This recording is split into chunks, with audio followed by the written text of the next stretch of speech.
Allah turunkan kemudian petunjuk pedoman berkehidupan supaya misi itu sukses dituntaskan. Ini bukti kasih Allah kepada kita. Tidak pernah memberikan kepada kita sebuah tugas berkehidupan kecuali diberikan perangkatnya. Demi Allah saya katakan, saking sayangnya Allah kepada kita, tidak pernah menugaskan apapun kepada hamba itu. Yang sering kita sebut dengan ujian itu. Jadi nggak mungkin setiap hamba itu diuji kalau tidak diberikan perangkat untuk menyelesaikan ujian itu. Jadi Allah tuh saking sayangnya, satu, menginginkan kita selalu tenang, senang, menginginkan kita terhormat. Jadi kurang sayang apa lagi? Kurang sayang apa lagi?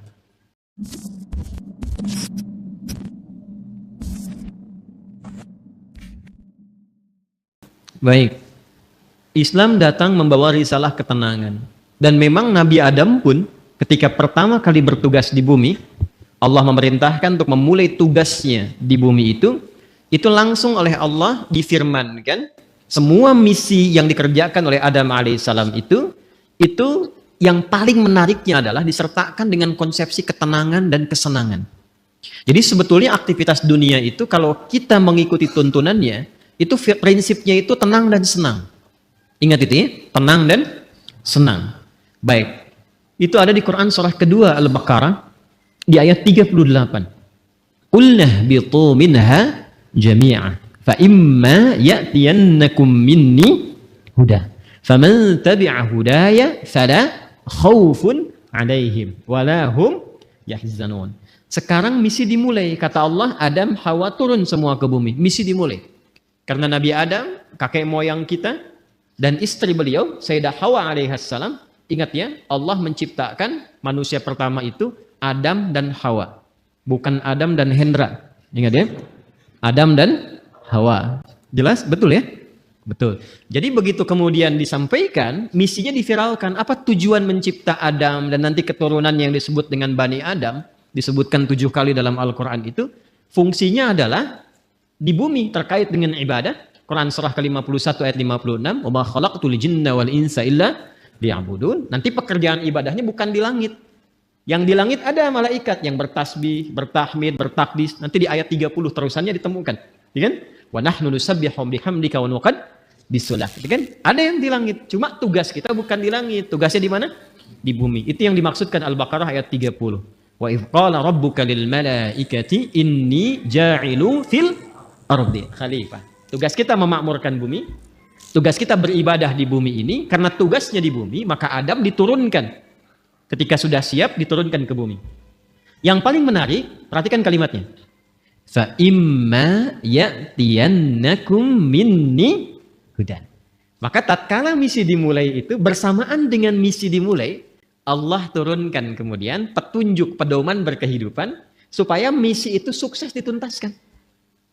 Ini bukti kasih Allah kepada kita. Tidak pernah memberikan kepada kita sebuah tugas berkehidupan kecuali diberikan perangkatnya. Demi Allah saya katakan, saking sayangnya Allah kepada kita, tidak pernah menugaskan apapun kepada hamba itu. Yang sering kita sebut dengan ujian itu. Jadi nggak mungkin setiap hamba itu diuji kalau tidak diberikan perangkat untuk menyelesaikan ujian itu. Bahkan yang paling rahman, karena itu sifat rahman hanya dilekatkan kepada Allah, tidak yang lain. Quran surah ke-17 ayat 110, Qulid'ullaha awid'ur rahman. Ya, ibu masih punya rahim. Manusia masih bisa belajar dari keteladanan itu, tapi rahman hanya milik Allah. Karena kasihnya begitu luas. Jangankan diberikan perangkat. Dengan sifat rahmat Allah itu, kaidah langsung diturunkan. Allah langsung memberikan penjelasan, tidak mungkin bahkan seorang hamba diuji melampaui batas kemampuannya. La yukallifullahu nafsan illa. Itu sayangnya Allah kepada kita. Jadi nggak mungkin setiap kita itu diuji dengan persoalan. Apapun itu dalam kehidupan, kecuali kita memang punya kesanggupan menyelesaikan itu. Itu mesti yakin. Karena Allah yang sampaikan. Dan jangan diduga bahwa setiap orang yang duduk di sini tidak punya masalah, belum tentu. Ini wajah penuh persoalan semua gitu. Setiap kita punya persoalan yang berbeda-beda. Dan mesti yakin, ini kalimat pertama, dan secara psikologis, ini susah ditemukan dimanapun. Itu akan memberikan ketenangan pada jiwa kita. Jadi kalau bahasa psikologinya begini, ketika ada persoalan, katakan pada diri kita, kita pasti bisa menyelesaikan ini. Itu lebih menenangkan kepada jiwa dibandingkan membuat status. Kenapa harus aku ya Allah? Nggak akan selesai. Ingat ya, ujian tidak tuntas dengan menuliskan sebuah status. Tapi ujian bisa tuntas dengan membangun keyakinan kepada diri bahwa itu bisa kita sempurnakan. Lalu turunlah surah Al-Insyirah untuk memberikan kelapangan kepada jiwa. Inna ma'al usri yusra. Itu konsepsinya jelas. Jadi kalau sedang punya persoalan, katakan dulu pada diri kita. Insya Allah saya mampu mengatasi ini. Satu. Yang kedua, setiap masalah pasti ada solusinya. Kalau dipersingkat tuh begini bahasa singkatnya. Pasti selesai. Pasti selesai. Insya Allah. Itu kalimat ini, dua kalimat yang mahal ini, itu memberikan pengaruh kepada jiwa tuh luar biasa. Dan itu sangat mahal. Sangat mahal. Anda kalau konsultasi ke psikolog untuk dapat dua kalimat ini saja, berapa biaya yang dikeluarkan? Ya. Kan saya sering katakan kan, ketenangan itu kadang lebih mahal kan dibandingkan harta yang dimiliki. Orang untuk mendapatkan ketenangan itu mesti kadang merogoh kocek yang sangat luar biasa. Karena itu seringkali ketenangan itu tidak bisa dibandingkan dengan materi yang didapatkan. Masih ingat kan pertanyaan yang sering saya ajukan? Pilih mana? Kaya tapi gelisah atau miskin tapi tenang? Masih ingat 2 tahun lalu? Kaya tapi gelisah atau miskin tapi tenang? Coba. Nggak ada pilihan ketiga. Nggak mudah kan? Baik. Nah, karena itu konsepsi dasar, dalam kita berkehidupan itu mesti tenang. Saya kalau mengajar Andanya nggak tenang, nggak mungkin pelajaran bisa disampaikan. Saya pun kalau sedang tidak tenang, nggak mungkin bisa menyampaikan materi dengan baik. Ketenangan itu penting. Karena itulah ketika Adam mulai diturunkan ke bumi, kalimatnya. Faman tabi'a hudaya, fala khaufun. Fala khauf itu tidak ada kegelisahan. Apa lawannya gelisah? Tenang. Jadi konsepsi dasar keberhidupan di bumi itu sesungguhnya penuh dengan ketenangan. Dasarnya itu. Kapan ketenangan itu tiba? Faman tabi'a hudaya. Ketika petunjuknya diikuti. Jadi kalau ada keberhidupan kita dalam konteks apapun, apakah di rumah tangga, di pekerjaan di kantor, kehidupan sosial, yang membuat kita tidak lebih tenang, boleh jadi, maaf, bukan karena jabatan yang kurang tinggi. Mungkin bukan hartanya kurang banyak. Bukan karena gelar belum banyak terkumpul. Boleh jadi interaksi kita dengan pedoman yang telah Allah tetapkan itu belum tinggi. Coba keluarkan pedomannya. Kemudian walahum yahzanun. Dan tidak larut dalam kesedihan. Apa lawannya sedih? Senang. Harusnya keberhidupan di bumi itu konsepnya tenang dan senang. Mau di sini, senang. Mau di sana, senang. Di sini, di sana, di mana-mana. Itu memang konsep dasar berkehidupan. Kapan itu terjadi? Kapan? Bukan untuk disyairkan, dilirikan, tapi untuk dikaji. Ketika faman tabi'a hudaya, ketika pedoman itu diikuti. Karena itu, saking rahmannya Allah kepada kita dari sejak generasi Adam alaihissalam, kemudian berganti berketurunan, Adam, Hawa menyatu melahirkan keturunan. An-Nisa ayat yang pertama, ya ayyuhan nasu taqu rabbakumul ladzi khalaqakum min nafsin wahidah wa khalaqa minha wa batha minhuma rijalan katsiran wa nisaa wattaqullaha alladzi tasaaluna bihi wal arham innallaha kana 'alaikum raqiba. Adam, Hawa, Quran surah 4 ayat 1 menyatu melahirkan keturunan lelaki dan perempuan. Lalu menyebar semuanya ini. Berbeda-beda tempat. Ya, boleh jadi beda RT, beda RW, beda kecamatan sampai beda benua. Bahkan sukunya bisa tidak sama. Dalam bahasa Arab perbedaan komunitas disebut dengan sya'bun, jamaknya disebut syu'ubun. Suku disebut dengan qabilah, kabilah, jamaknya qabail. Maka turun Quran surah ke-49 ayat ke-13. Ya ayyuhan nasu, hei semua manusia yang berinteraksi dalam kehidupan. Jadi kalau disebutkan nas itu sifat manusia yang punya sifat sosial, akan butuh orang lain. Pasti berinteraksi. Kata Allah, hei semua manusia tanpa kecuali, yang dekat, menengah, ataupun jauh. Jadi yang merasa dekat dengan orang lain, dekat dengan Allah, atau menengah, ataupun tinggalnya di tempat yang jauh. Karena ya itu panggilan disebutkan 361 kali dalam Al-Quran, memanggil dengan semua jarak. Ayyuha, ayyunya munada, haknya tanbih. Ayyuha disebutkan 150 kali dalam Al-Quran, berfungsi untuk menguatkan dan mengingatkan. Kata Allah, saya tegaskan, saya ingatkan. Kalian semua itu, inna khalaqnakum min dzakari wa untha. Dengan keagunganku. Jadi, saking kita itu dinilai tinggi oleh Allah, Maka ayatnya dibuka dengan kata inna, menggunakan bentuk ta'zimun nafsi li ta'zimi sya'ni. Rumus cepatnya begini, rumus cepatnya. Jika ada dalam Al-Quran dibuka dengan kata inna, naknya panjang, tidak pendek. Karena ada inna. Jelas? Wal 'asr. Quran surah 103. Wal 'asr. Innal insana lafi khusr. Itu yang pendek. Innal insan. Ya, itu inna di situ huruf taukid. Inna harfu nasbin wa taukidin tansibul isma wa tarfa'ul khabara mabniyun 'alal fathi la mahalla lahu minal i'rabi. Itu gramatikal nahwunya. Tapi kalau ada panjang inna, maka itu gabungan dari inna pendek plus na panjang, singkatan dari nahnu. Rumus cepatnya, kalau dibawa ke Quran terkait dengan Allah, jangan diartikan jamak. Awas, ini ngaji ilmu balaghah, jangan diartikan jamak, nggak tepat kalau jamak.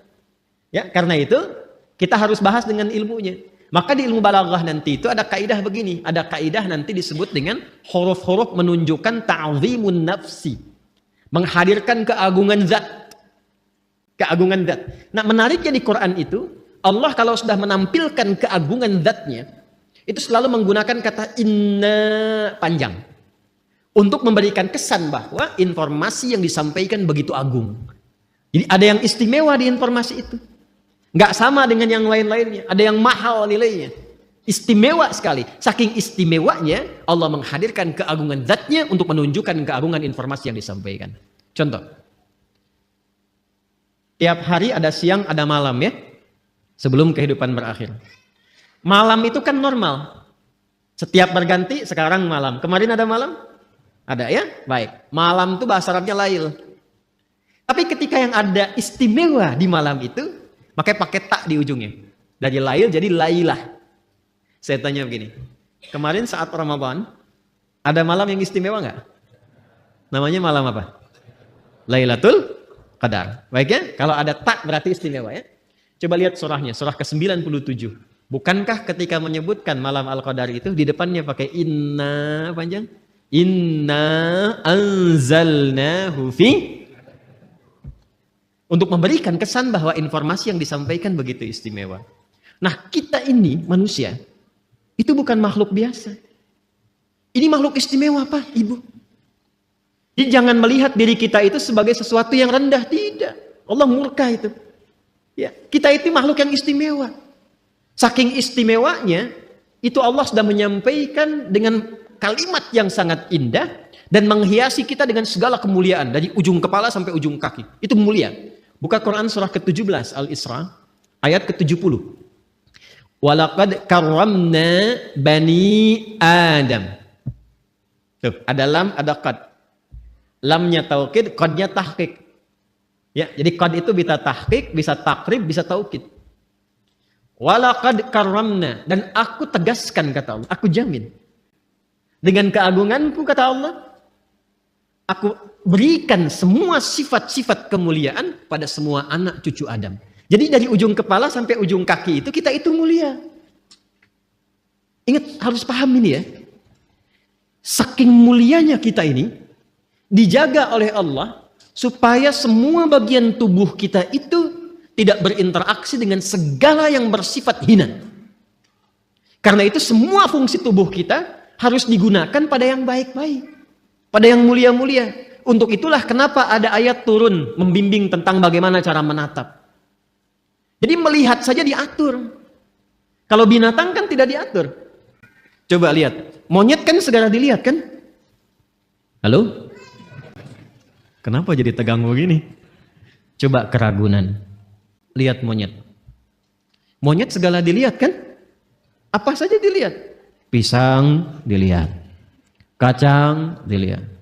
Antum dilihat. Ibu-ibu mau pakai jilbab, mau nggak pakai jilbab, dilihat juga. Mau yang ada aurat, yang terbuka aurat, yang tertutup, dilihat juga. Itu siapa? Monyet. Saya ulang, itu siapa? Monyet. Jangan disalahkan. Ada ibu-ibu lewat misalnya aurat terbuka, dilihat. Wih, haram, nggak bisa, monyet kok.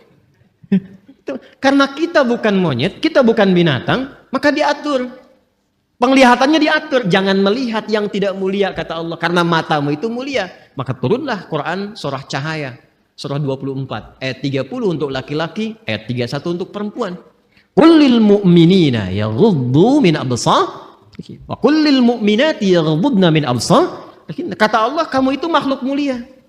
Karena itu pandanganmu pun harus mengarah pada yang baik saja. Ketika yang dipandang itu nggak bagus, palingkan. Ghaddul basar itu bukan nggak boleh lihat. Ketika yang dilihat tidak layak, jangan dilihat. Gambar-gambar yang tidak elok, jangan dilihat. Tontonan yang tidak bagus, jangan dilihat. Proyek yang bukan punya Anda, jangan dilihat. Alas kaki keluar dari sini bukan punya Anda, jangan dipaksakan dilihat-lihat. Paham? Kenapa? Karena kita itu mulia. Maka muncul hukum haram.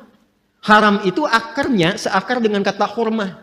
Diserap ke dalam bahasa Indonesia menjadi hormat. Hormat itu dari bahasa Arab. Asalnya hukum haram itu, ini dasarnya filosofinya, maknanya. Kenapa hukum haram ini muncul? Dasarnya bukan ingin membatasi manusia beraktivitas, bukan.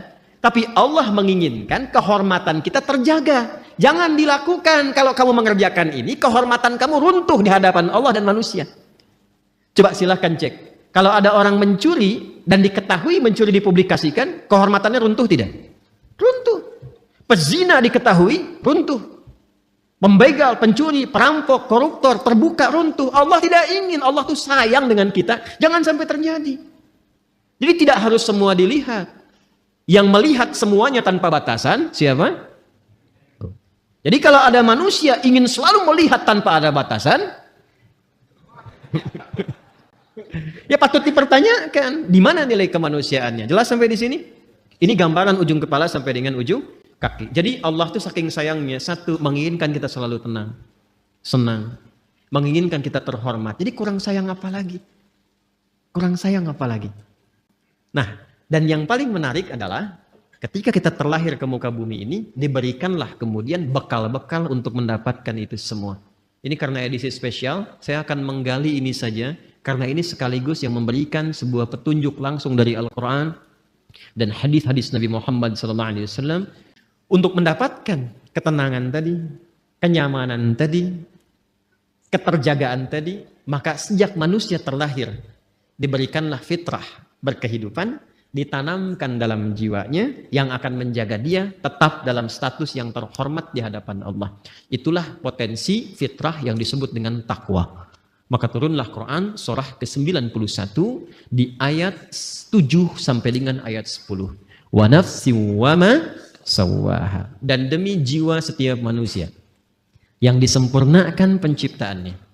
Fa'alhamaha fujuraha wa taqwa. Maka demi menyempurnakan itu ditanamkanlah pada dirinya fitrah, potensi-potensi kebaikan, yaitu satu katalisnya namanya fujur, dan inti hidup berkebahagiaan itu yang disebut dengan takwa. Tugas kita adalah mengoptimalkan fitrah potensi takwa ini.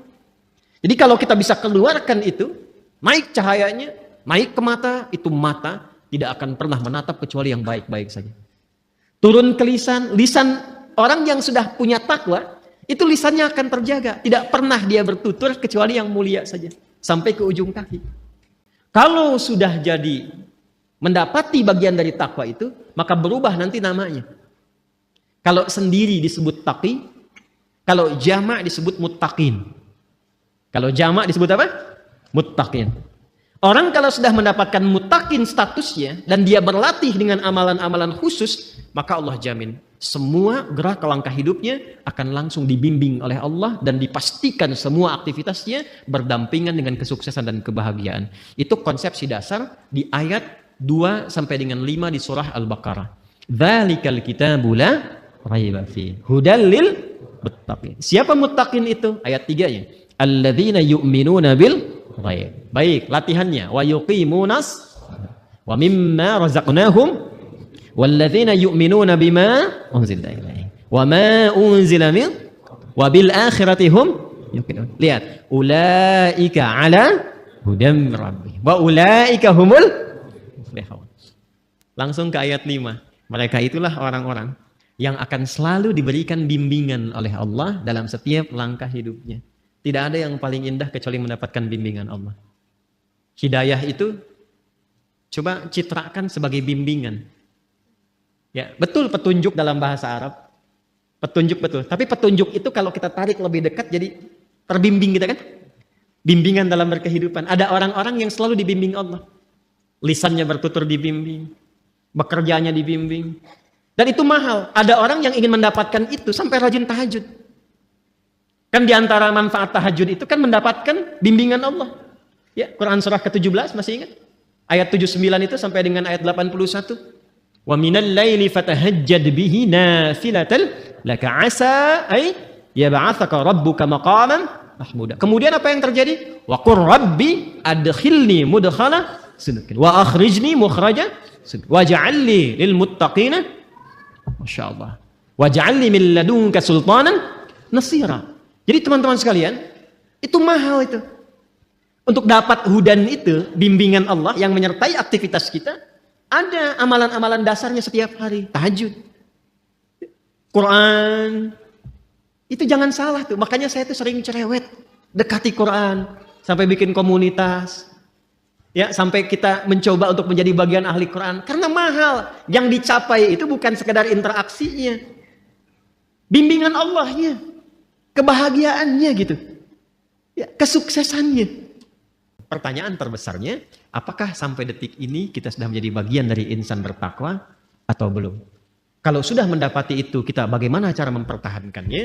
Kalau belum mendapati itu, bagaimana mengoptimalkannya? Itu yang coba kita gali di pertemuan malam hari ini.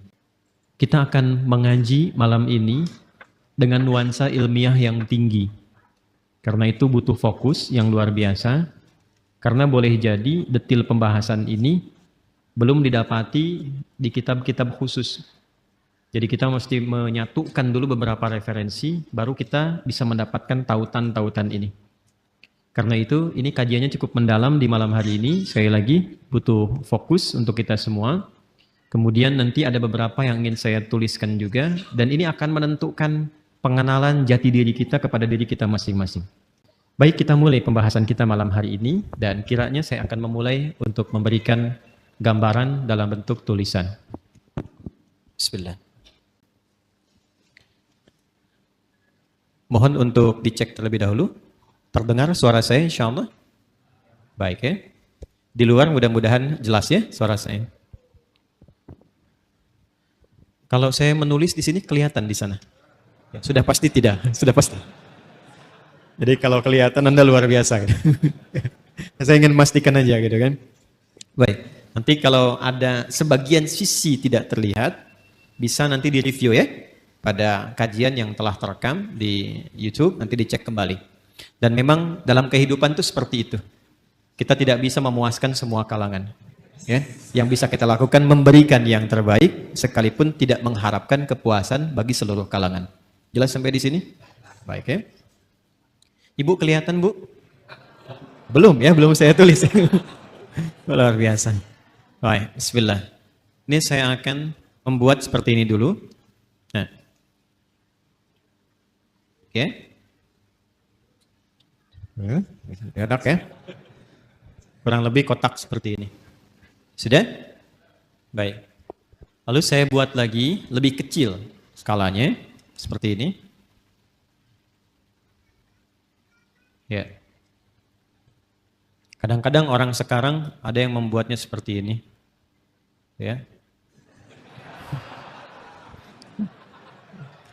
Kita hapus saja ya. Jangan menggoda, saya sudah berkeluarga. Dah, oh susah dihapus rupanya. Memang kalau hati sudah tersakiti agak sulit untuk dikembalikan. Dah. Ya sudahlah, ini bagian yang terakhir. Ini takin begini. Ya, baik. Gambar apa ini? Sudah ya? Baik, lihat baik-baik sekarang. Sekarang baru akan saya berikan namanya. Kotak besar, bagian terluar, kita tuliskan dengan nama Sodrun. Sodrun, Sod, Dal, Ra. Jamaknya Sudur. Sudah? Tenang, pelan-pelan dulu. Saya tes ya. Kotak besar bagian terluar diberi nama dengan apa? sadrun. Jamaknya apa? Sudurun. Di dalam kotak ini ada yang skalanya lebih kecil. Yang kedua nih, setelah kotak yang besar, di dalamnya ada lagi. Ini ilustrasi saja ya. Saya buat kotak lagi, diberi nama qalbun. Qalbun. Jamaknya qulubun. Namanya qalbun, jamaknya apa? Qulubun. Baik. Pelan-pelan. Di dalam kotak ini ada yang paling kecil. Ingat, ada 3 ya. Ada 3. 1 sodrun, jamaknya sudurun. Kedua qalbun, jamaknya qulubun. Yang paling dalam ini namanya nafsun. Nafsun.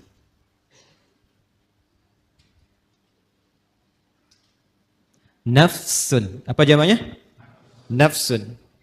Pelan-pelan. Jamaknya, namanya nafsun, jamaknya bisa 2. Bisa anfus, bisa nufus. Ya? Bisa anfus, bisa nufus.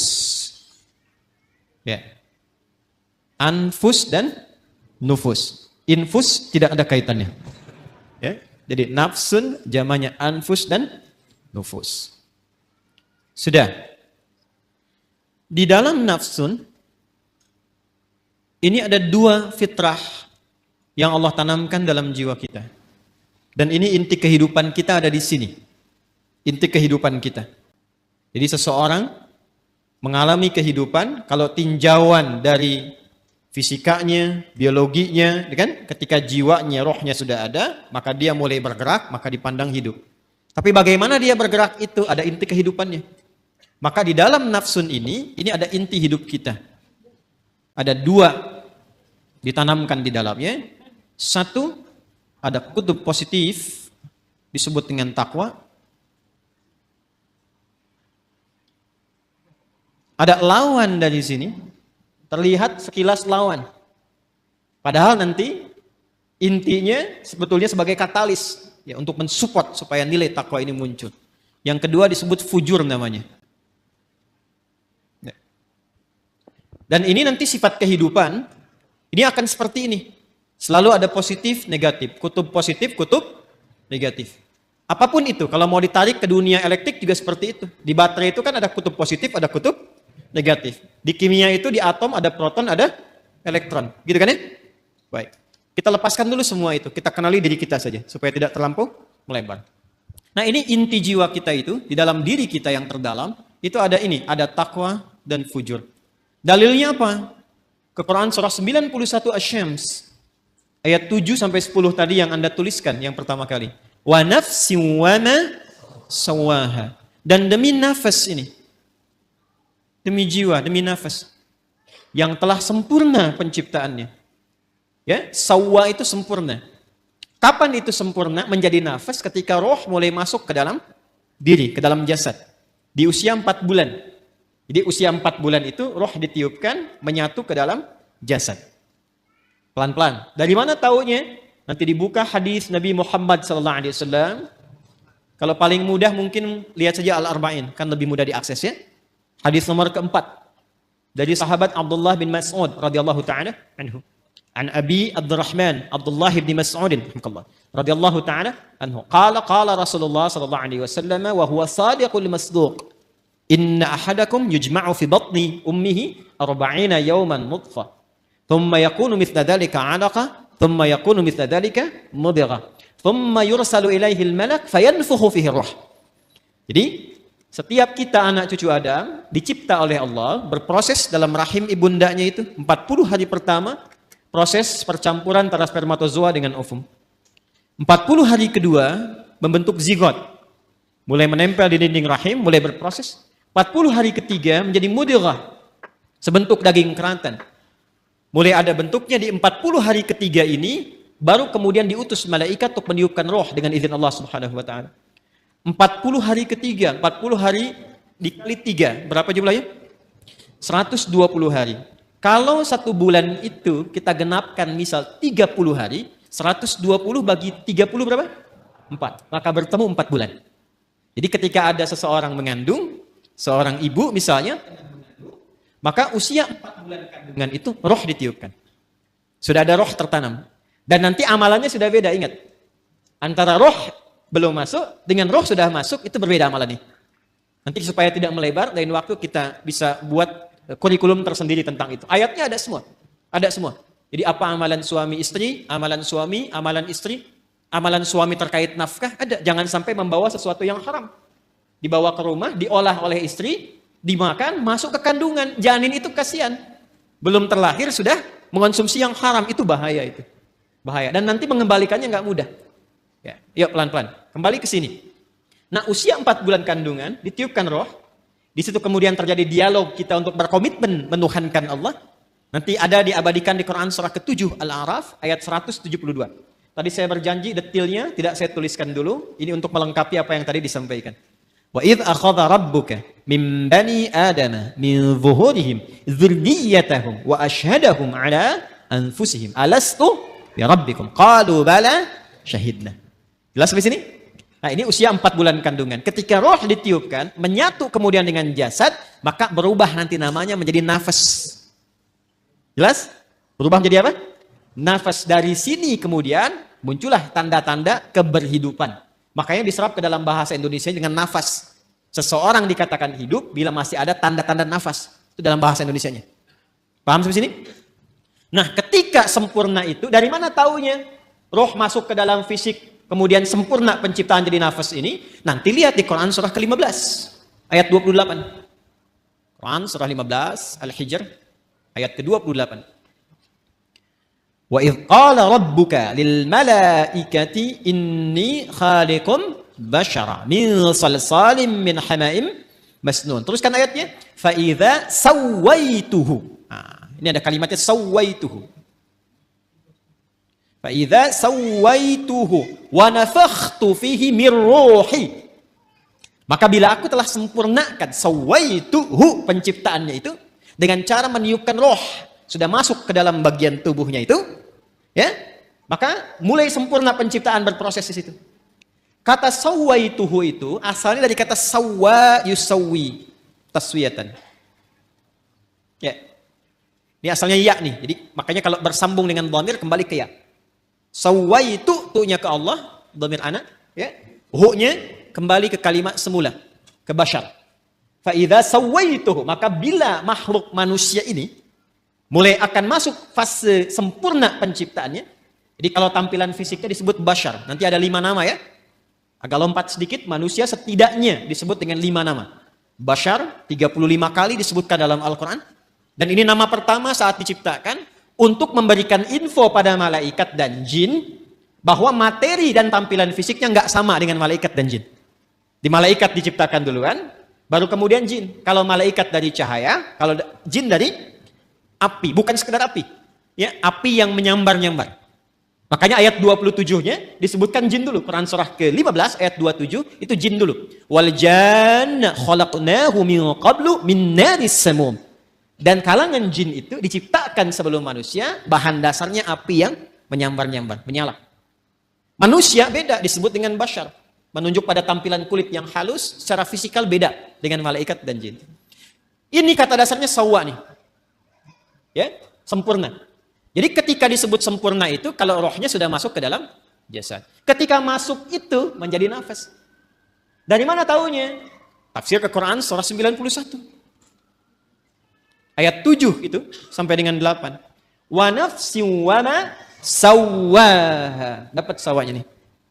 Ya, dan demi nafas yang telah sempurna tertanam, sempurna, tercipta dalam jiwa itu, menyatu ke dalam tubuh kita itu, maka ketika sempurna itu terjadi, diilhamkanlah fa'alhamaha fujuraha wa taqwaha. Nah, jadi dalam jiwa setiap kita yang hidup itu ada inti kehidupan. Intinya di sini, fokus ini ya. Ini yang paling penting. Intinya ini, takwa ini.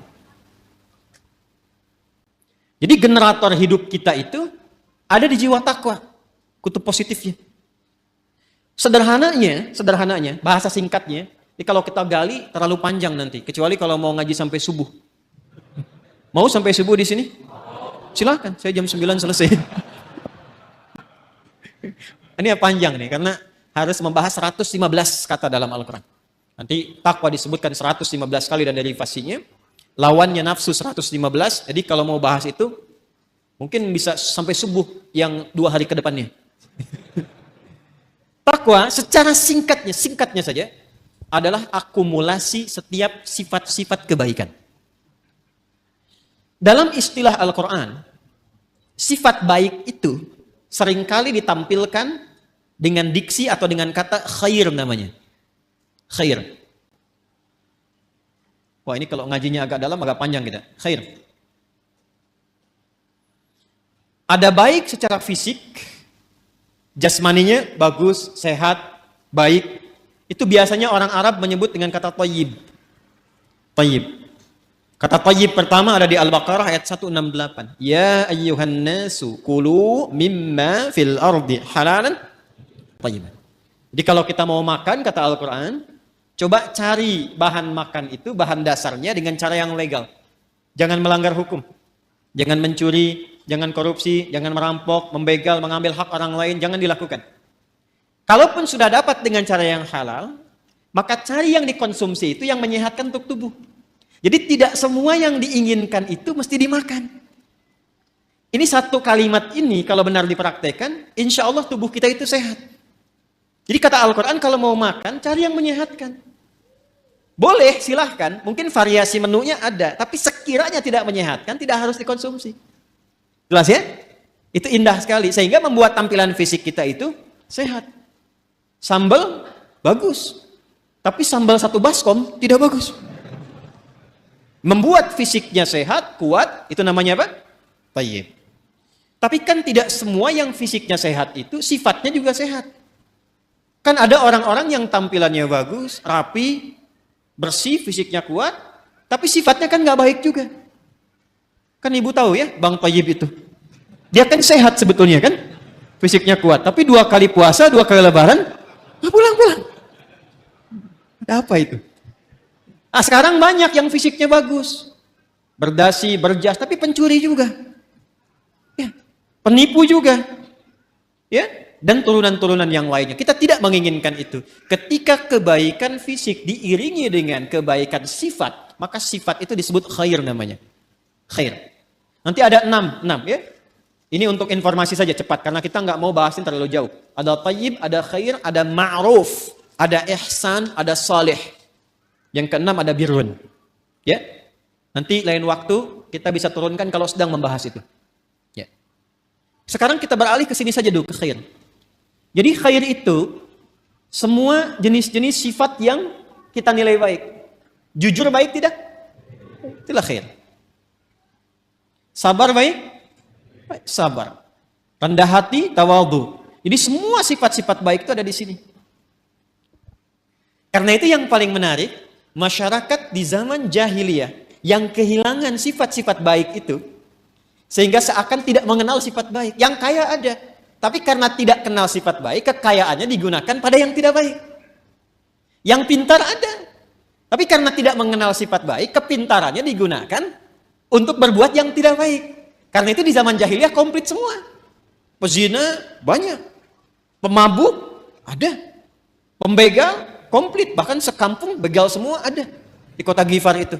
Ya, ada semuanya. Tapi ketika Allah Subhanahu wa taala menghendaki memilih Rasulullah sallallahu alaihi wasallam, memberikan pencerahan, membawa risalah Rabbaniyah dengan Al-Quran itu, maka Alhamdulillah berhasil merubah, mentransformasikan dari masyarakat jahiliyah, dikenalkan sifat-sifat baik lewat Quran itu.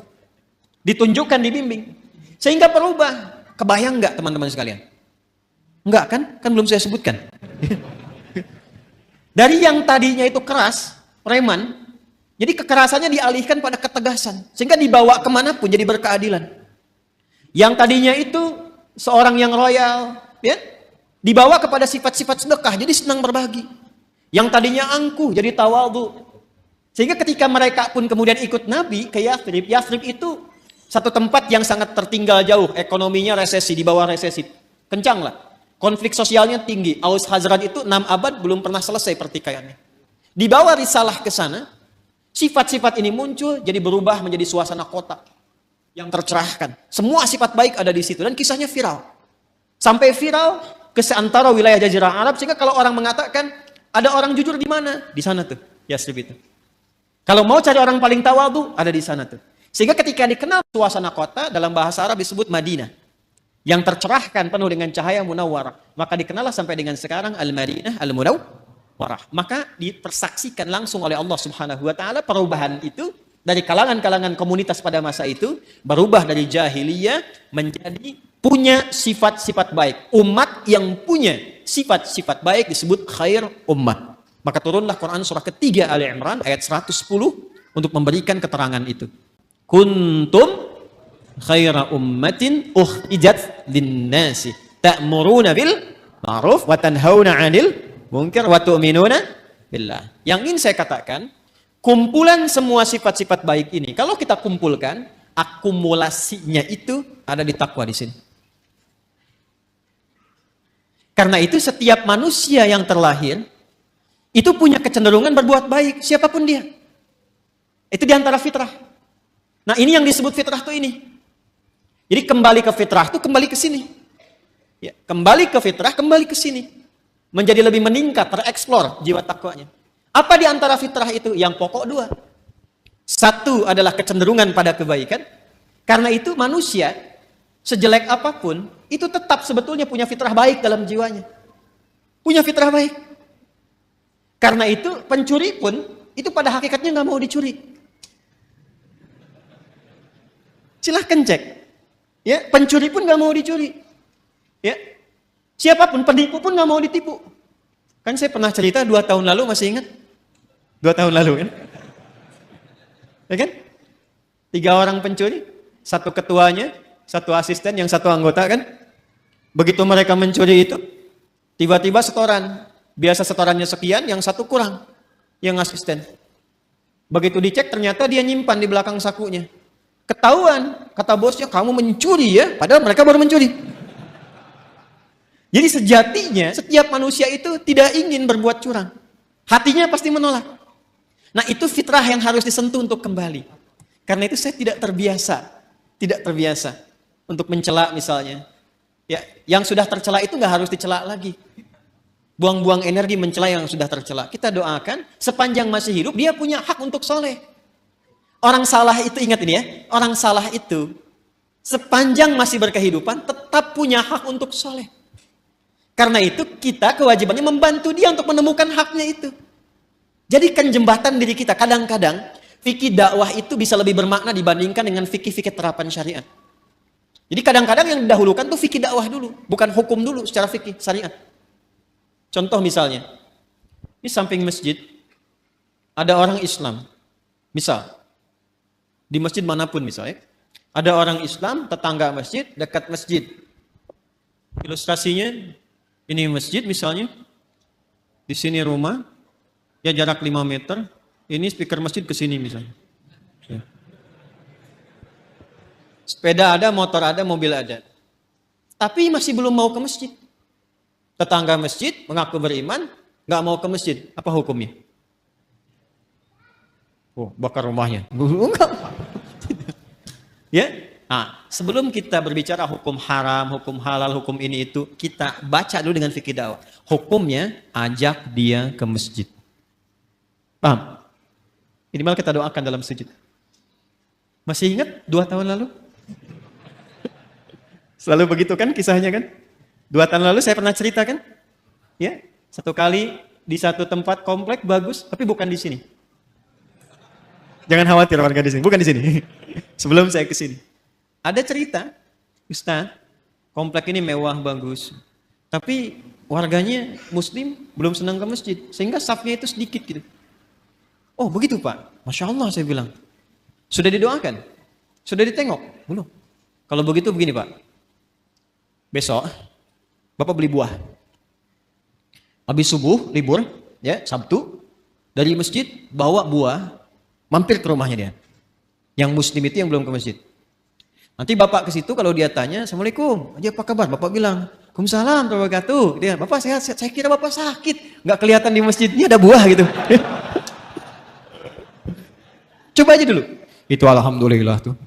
Pekan depannya, nambah jamaah itu. Pulang ke masjid. Kadang-kadang itu masih didahulukan deh. Itulah khair. Itulah khair. Jadi akumulasi dari setiap ini, khair itu membentuk karakteristik apa? Takwa. Nah ini mesti dioptimalkan. Karena kalau ini keluar, setiap kita insya Allah otomatis jadi orang baik. Ya, pasti dia orang baik tuh, insya Allah. Karena Allah yang jamin. Ini mesti dioptimalkan. Nah untuk menjadikan percepatan ini keluar, maka ada katalisnya. Belajar kimia ya? Ya, kan ada ikatan-ikatan dia, termasuk yang mempercepat. Untuk mempercepat ini keluar, muncul. Ya, kalau mangga pengen cepat matang dia apa? Dikarbit ya, bahasa sederhana dikarbit ya. Ini ada katalis supaya cepat keluar ini muncul, maka diciptakanlah lawannya. Lawan ini sejatinya bukan lawan kontra, tapi untuk memberikan stimulus supaya yang ini cepat keluar. Disebutlah fujur namanya. Maka setiap ditemukan sifat baik di sini jujur, maka akan ada lawannya di sini di fujur. Misal, di sini ada jujur, di sini pasti ada dusta. Anda sekuat apapun membuat kalimat, tidak ada dusta di antara kita, tetap dustanya ada. Karena ini bawaan untuk mempercepat ini keluar. Sabar di sini ada amarah. Tawadu, rendah hati di sini ada sombong. Ya. Karena selalu berlawanan. Wa min kulli syai'in khalaqna zawjaini la'allakum tadhakkarun. Segala hal itu aku ciptakan berlawanan supaya kalian sadar, kata Allah, hanya aku yang tunggal, yang tidak punya pasangan. Itu ada di Quran surah 51 ayat 49. Nah, konsepnya begini. Teruskan. Wa nafsin wa ma sawwaha fa'alhamaha fujuraha wa taqwaha. Nah, konsep dasarnya ayat 9-nya. Kalau kita bisa mempraktekkan ini, insya Allah lebih damai, lebih tenang, lebih bahagia. Walaupun mempraktekkan tidak semudah mengucapkan. Qad aflaha man zakka. Dijamin kata Allah. Jadi qad itu ada tahqiq, ada takrib. Takrib itu untuk mendekatkan sesuatu. Jadi kalau informasi ada pakai qad, berfungsi takrib, artinya momennya sudah dekat. Misal, kan kalau mau salat ada iqamah ya? Qad qamatis salatu, qad qamatis salah. Nah, dengar itu? Dengar ya? Qad qamatis salah, maksudnya apa? Salat sudah dekat, siap ditunaikan. Qadnya takrib di situ. Ada yang bermakna tahqiq, taukid, penguat, penjamin. Ya, yang di sini itu penjamin, penguat. Ya, qad aflaha man zakkaha. Kata Allah, aku jamin. Orang akan mendapatkan atau cenderung lebih bahagia, lebih sukses, lebih nyaman hidupnya, zakkaha bila mampu menyucikannya. Ini mahal sekali kalimatnya. Teman-teman, ikhwan, ibu dan bapak, mencuci, tahu mencuci? Sudah pernah nyuci kan? Mencuci, misal, mencuci pakaian, baju.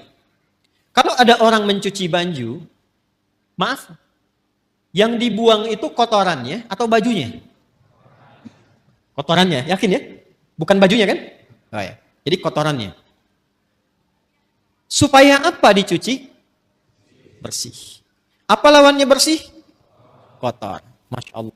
Jadi kotor itu diciptakan oleh Allah bukan untuk menjadikan tampilan kita kotor, bukan. Tapi untuk menampakkan kebersihan. Sebab gak mungkin ada bersih kalau gak ada kotoran. Jadi filosofi kotor itu bukan untuk menjadikan kita menjadi kotor, bukan. Tapi supaya bersihnya tampak. Sebab kalau nggak ada kotornya ngapain dicuci? Jelas ya? Nah, jadi ini poinnya. Jadi cara membacanya itu, ini kalimatnya tinggi. Makanya dibacanya nanti pakai isti'arah di balaghah. Membacanya tinggi sekali. Jadi mencuci itu bukan bermaksud menghilangkan jiwanya. Bukan. Bukan menghilangkan pakaiannya. Tapi ditampakkan lawannya ini supaya yang bersih muncul. Gelas bisa dilap. Kapan dilap? Kalau kelihatan ada debunya. Wajah dilap-lap. Kenapa? Karena ada kotoran yang tampak di wajah. Kalau nggak ada yang kotor, ngapain dilap? Jelas ya? Baik. Nah ini cara membacanya, terapkan ke sini. Amarah itu diciptakan bukan ingin menjadikan seseorang itu pemarah, bukan. Tapi supaya sabarnya muncul. Sebab kalau marah nggak diciptakan, bagaimana sabar bisa muncul? Tuh, kan? Di luar nggak tahu tuh. Ya, coba deh begini. Maaf ya, ibu dan ibu. Suami pulang dari kantor ke rumah nih. Pokoknya nggak ada apa-apa, nggak ada hujan, nggak ada angin, nggak ada macam-macam, nggak ada permasalahan. Begitu buka pintu, Assalamualaikum, ibu jawab Waalaikumsalam, ibu langsung bilang, sabar ya Pak, sabar gitu. Kira-kira respon pertama apa yang akan ditampilkan oleh suami? Mama sehat. Nggak mungkin kan itu muncul, kecuali ada amarah dulu, baru sabar muncul. Jadi ternyata sabar itu bisa muncul kalau amarahnya sudah keluar. Maka cara memandang setiap persoalan itu paling gampangnya, ingat ya, tadi saya katakan mudah diucapkan, tapi juga tidak mudah untuk dipraktekkan, perlu berlatih. Ketika ada sesuatu yang tidak disukai, cepat cari lawan yang disukai. Karena fujur itu ditampilkan supaya takwanya muncul. Jadi kalau sekiranya Anda melihat berita, mendengar misalnya, ya, ada yang berdusta, tandanya kita harus jujur. Ada yang sombong, tandanya kita harus rendah hati. Ada yang cemberut, lawan cemberut apa? Senyum. Ada yang menangis, lawan menangis apa? Ibu pulang ke rumah, datang suami. Suami lihat istri sedang cemberut. Ya kan? Waalaikum. Ini ada gelang baru 1 kilo. Biasa. Tapi kan ini nggak mudah. Apalagi kalau ada persoalan-persoalan hikmah, kadang-kadang nggak seperti itu pula. Tapi ini standarnya. Jadi yang saya ingin katakan adalah, itu di takwa semua sifat baik. Yang fujur itu katalis, stimulusnya supaya cepat naik. Persoalannya apa? Persoalannya, kalau fungsinya itu tidak sesuai seperti yang Allah tetapkan. Jadi keluar dari fungsi. Nah ini yang diinginkan oleh setan.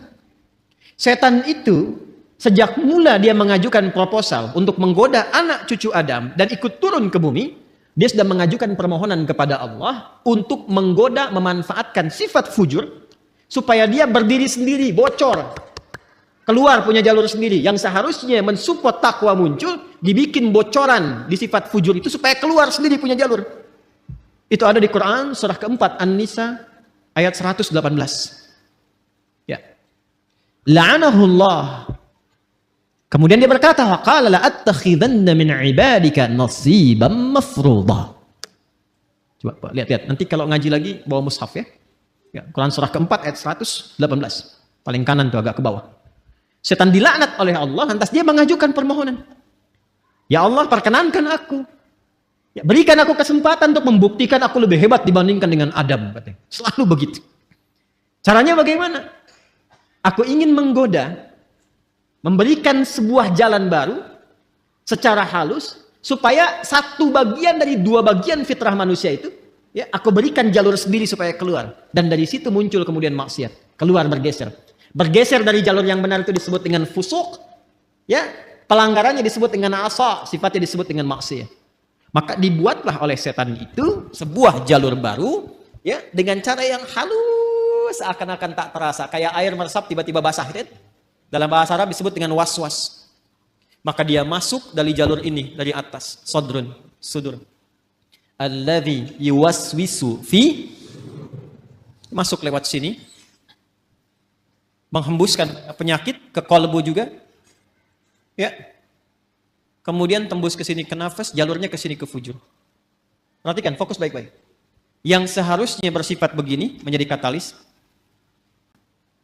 dibikin jalur sendiri keluar ke sini. Sehingga apa?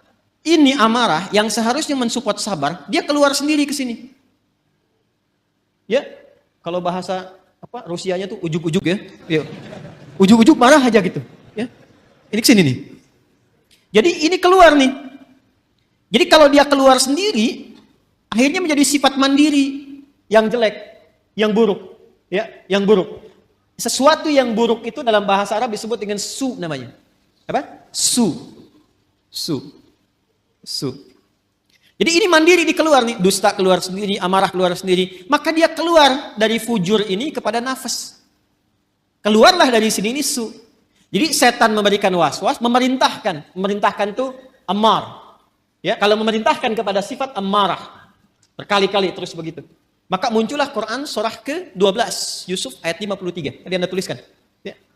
Untuk menggambarkan itu, wa ma ubarni'u nafsi, innan nafsa la ammaratum bisu.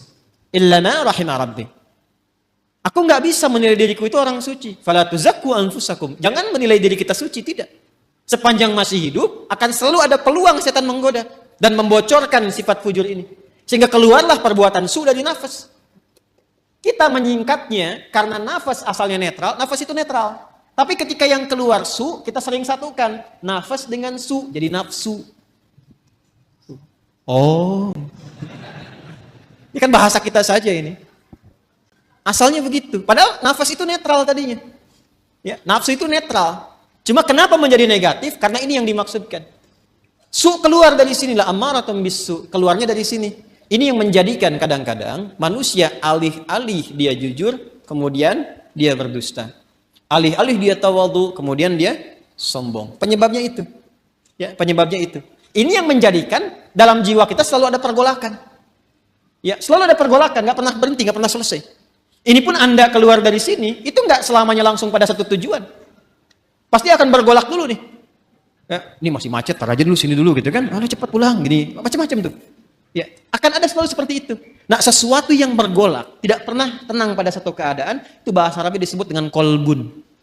Dari kata koluba yaqlabu.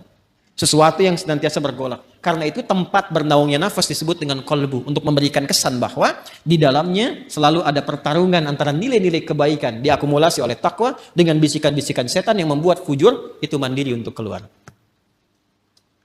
Apakah Allah membiarkan begitu saja? Tidak. Allah punya sifat Rahman, punya sifat Rahim, dan rahmat Allah kepada hambanya itu tidak bisa dinilai. Saking luasnya. Saking luasnya. Maka saking sayangnya Allah kepada kita, ditetapkanlah dua hal. Dan ini yang betul-betul kita jaga. Betul-betul kita jaga.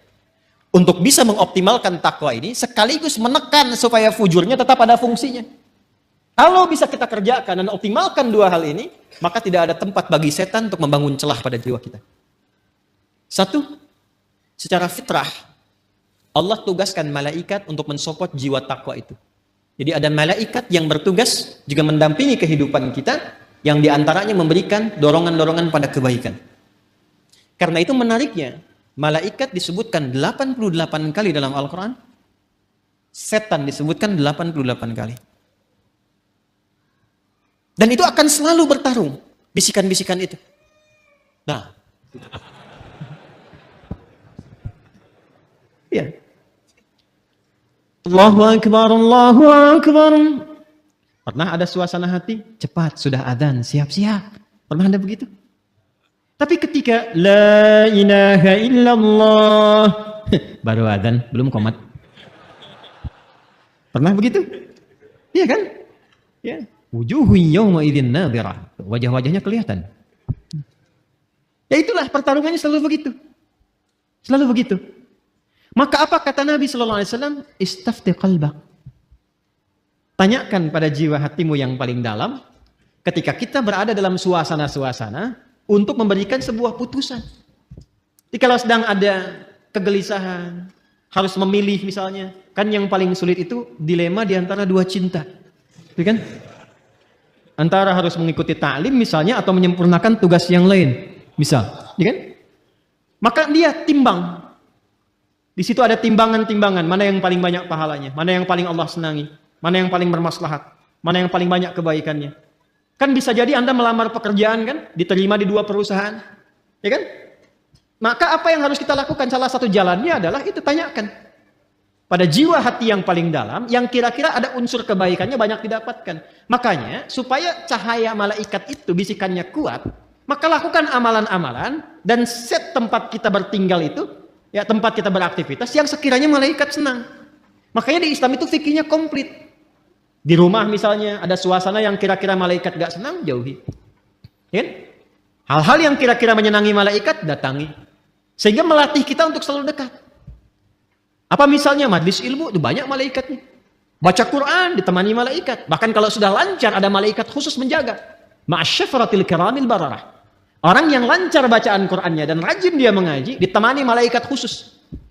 Ya, safaratil kiramil bararah. Dan kalimat kiramil bararah itu punya makna yang merubah ahli Quran ini menjadi lebih baik. Makanya saya sering katakan ahli Quran yang benar itu bukan dilihat dari berapa banyak khatamnya, berapa lancar bacaannya, dilihatnya berapa bagus perubahan pada perilakunya. Itu yang diakui oleh Quran sendiri. Di Quran surah 35 Fatir, di ayat 32, ya, thumma awrathna al-kitaba alladhina istafaina min ibadina faminhum zalimun li nafsi wa minhum muqtasid, yang berhasil, wa minhum sabiqun bil khairati bi idznillah. Kalimatnya sabiqun bil khairat, ya, bukan sabiqun bil khatmah, bukan yang paling banyak khatamnya. Walaupun khatam itu bagus, ingat, yang saya maksudkan bukan tidak menginginkan khatam, bukan. Khatam itu bagus, hafal itu bagus, sampai hafal nomor, posisi, ini itu, tapi itu menjadi tidak bernilai tatkala tidak merubah perilaku. Itu ukurannya itu. Saya sering katakan, kalau ada orang menghafal Quran atau sekolah di ma'had Quran tidak merubah perilakunya lebih baik, ada yang salah dengan cara dia menghafal. Itu gambaran pertamanya. Karena itu ketika orang-orang ini istiqamah dalam kebaikan, maka apa yang terjadi? Di surah Fussilat itu kan ayat 30, "Tsumma istaqamu tatanazzalu 'alaihimul malaikatu alla takhafu wa la tahzanu wa abshiru bil jannati allati kuntum tu'adun. Nahnu awliya'ukum fil hayatid wa fil akhirah." Sudah, hidupnya enak. Karena Allah yang akan menyelesaikan semua urusan-urusannya. Dikirimkan malaikat menjaga. Itu ayatnya. Kalau sudah konsisten dengan amalan itu, malaikat turun. Dan perkara konsisten ini mahal. Kan saya sering katakan, itu untuk konsisten, kita butuh 9 tahapan kan. Consist 1, consist 2, consist 3, consist 4, sampai konsisten. Tahapannya apa? Nah, ini amalan yang kedua. Amalan kedua. Maka untuk meningkatkan potensi takwa itu, selain mendengar istafti qalbak, bisikan-bisikan malaikat pada kebaikan, bisikan itu bisa menjadi kuat, support itu menjadi kuat jika kita mengerjakan amalan yang kedua. Apa itu? Itulah yang disebut dengan ibadah. Dengan ibadah itu nanti amal keluar menjadi saleh. Maka muncullah istilah amal saleh. Maka desain ibadah sejatinya itu untuk kita sendiri. Ya, orang nggak ruku, nggak sujud terhadap Allah, nggak sholat, nggak menurunkan status Allah sebagai Tuhan. Tetap Tuhan yang Maha Esa, Maha Kuasa. Cuman yang rugi orangnya. Karena ketika diperintahkan ibadah itu, feedbacknya, hasilnya itu kembali ke kita lagi. Contoh gini, ini yang sederhana ya. Ibadah yang pokok itu kan sholat kan? Ya, kita diperintahkan sholat kan? Masih ingat? Coba, sholat kan ciri pertama orang takwa. Dzalikal kitabu la hudan lil. Apa ciri pertamanya? Alladzina yu'minuna bil ghaib wa yuqimunas. Sholat amalan pertamanya. Nah, apa fungsi sholat itu? Buka Quran surah 29 ayat 45. Utslu ma uhiya ilaika minal kitab wa aqimis shalah. Innas salata tanha 'anil. Nah, teman-teman, fahsya dan mungkar itu sumbernya di sini, di fujur. Di sini semua. Jadi kalau sholatnya benar, ini tertekan nih. Akhirnya fungsinya tetap ke sini. Yang ini yang naik. Karena itu segala kemungkinan perbuatan menyimpang, ya, fahsya, ini fujur itu asalnya rambatan keburukan. Yang baiknya disebut fajar. Kalau fisikal disebut infajar. Kalau kelihatan bendanya memancar, itu infajar namanya. Contoh nih, Anda misalnya ingin menggali air kan? Ya, menggali keluar airnya, memancar, itu infajar namanya. Nabi Musa punya tongkat ya, tongkat kayu beliau, dipukulkan ke batu kan? Tongkat kayu dipukul ke batu, kira-kira yang hancur apa? Huh? Harusnya kan kayunya kan? Tapi karena ini mu'jizat itu berbeda. Untuk ditampakkan kekuatannya supaya manusia ingat kepada Allah dan mengikuti bimbingan Rasul. Melemahkan semua persepsi manusia. Dipukulkan ke batu, keluarlah 12 mata air. Ketika keluar memancar itu bahasa Qur'annya infajar. Al-Baqarah ayat 60, Quran surah 2 ayat 60. Wa idzistasqa Musa liqaumihi faqulna dhrib bi'asakal fanfajarat fanfajarat min husnata asyrata aina. Tongkat kayu Nabi Musa dipukulkan ke batu, keluar 12 mata air. Anda punya tongkat emas, pukulkan ke batu, keluar 12 air mata. Itu keluar tuh, itu infajar. Ya, nanti ada makna majasi kiasan, disebut fajar namanya. Ya, cahaya matahari pertama yang membelah kegelapan malam itu disebut apa? Fajar. Nah, itu hakikinya. Majasinya adalah respon kita, sinyal kita yang menangkap seruan ketika fajar itu tiba, ditangkap oleh hati kita, suara adzan itu untuk mendekat kepada Allah. Waktunya subuh, pancarannya disebut dengan fajar. Lawan dari fajar itu, secara bahasa, itu disebut fujur. Rambatan-rambatan keburukan. Itu yang merambat nih, ada yang merambat ke syahwat faraj. Ya. Keluarnya apa? Porno aksi, pornografi, kata-kata jorok, LGBT, ya, longsor, gempa, banjir, tsunami, macam-macam tuh. Hati-hati. Bencana-bencana kalau semakin banyak, ada yang harus banyak direnungkan dan dievaluasi. Nah, hal-hal yang terkait dengan fahsya, zina, pornografi, porno aksi, dan turunan-turunannya, itu yang terkait dengan rambatan-rambatan fujur yang disebabkan pada nafsu syahwat. Ada yang kedua, sumbernya merambatnya ke nafsu perut dan akal. Ingin selalu tampil lebih terhormat, ingin tampil sombong, ingin ambil ini, ambil itu lagi. Itu mungkar namanya. Mencuri, merampok, membunuh, menipu, hoax, dan sebagainya itu mungkar. Karena itu diingkari langsung oleh jiwa kita. Fahsya dan mungkar itu bisa dicegah kalau kita bisa tekan ini. Apa dan bagaimana caranya? Maka diturunkanlah perintah untuk ibadah berupa sholat. Ketika sholat dikerjakan, tujuan utamanya inna sholata tanha anil fahsya. Makanya ketika kita mulai bertakbir, kita diberikan oleh Allah melalui petunjuk Rasulullah sebuah isyarat bahwa penting menjaga bagian dalam tubuh kita ini, terutama dijaga di bagian terluar. Makanya ketika orang bertakbir Allahu Akbar kan sedekap begini. Ini ilmunya mahal, bukan ilmu utak-atik. Ini bukan cocok logi. Ingat, saya sudah mengkaji dari ayatnya sampai ke hadisnya, sampai ke kitab-kitabnya. Ini ada maknanya. Semua tentang sholat itu bukan gerakan biasa. Jadi gerakannya ada maknanya, bacaannya ada maknanya. Termasuk kenapa diberi nama subuh, zuhur, asar, maghrib, isya. Itu ada maknanya. Kalau mau konsisten dengan waktu, sore itu bukan sholat asar, sholat masa. Tapi kenapa asar? Ya kan? Kalau mau konsisten, zuhur itu sholat nahar. Kenapa zuhur? Ada maknanya. Jadi mengangkat kita begini saja ada maknanya. Terlalu dalam dan luas kalau kita kaji dari awal. Tapi saya ingin tunjukkan terkait dengan ini saja. Kan ketika mengangkat ini kan di sini kan kita simpan. Kita jaga itu. Ya kan? Ini tuh menutup sadrun. Makanya itu di fikih itu ala sadri. Dari 3 pendapat itu di perut ini. Di perut yang satu begini. Kemudian sodar, ini sodar tuh di sini. Ada rongga antara perut dengan dada, ini sodar namanya. Di sini nahar. Nahar itu yang lebih dekat ke leher, ke sini. Ya, nahar di sini, ke tenggorokan di sini. Dia ada di sini, ada di sini, ada di sini. Yang lebih terlihat lebih kuat tuh di sini karena sesuai dengan pemaknaan ini. Sodrun di sini.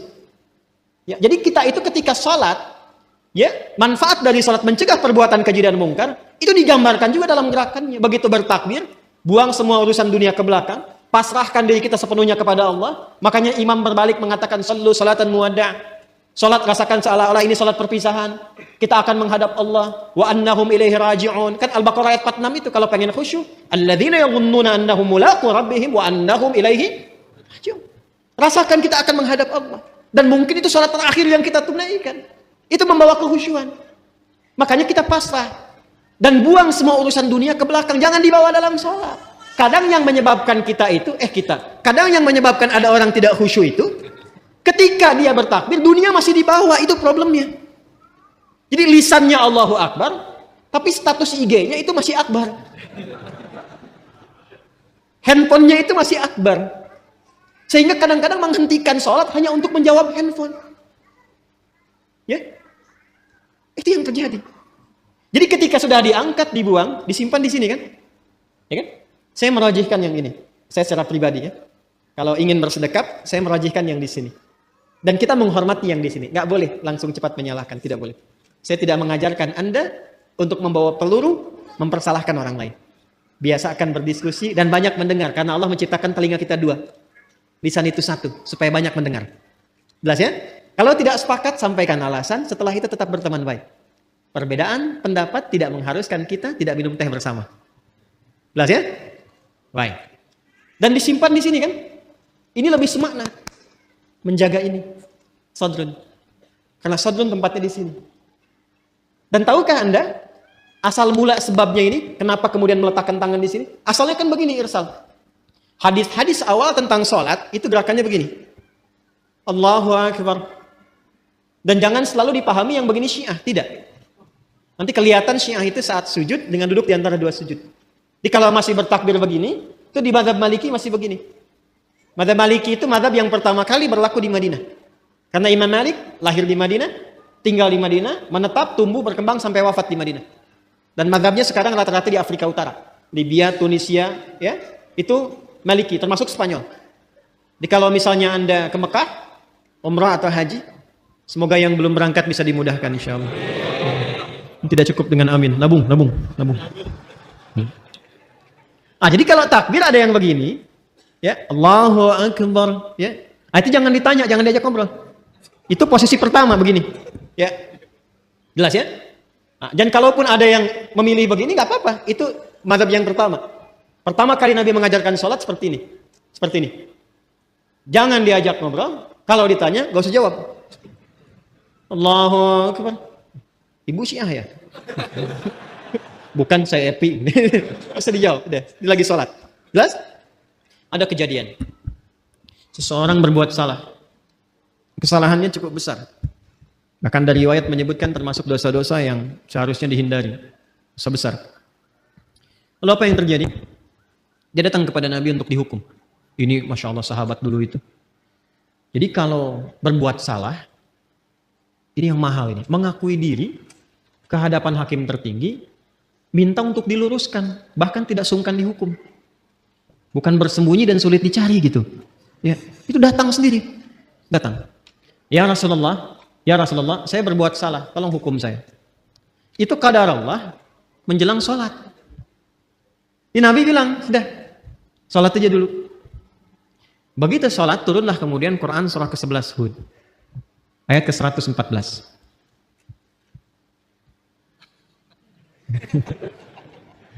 Quran surah ke-11 Hud ayat 114. Buka surahnya.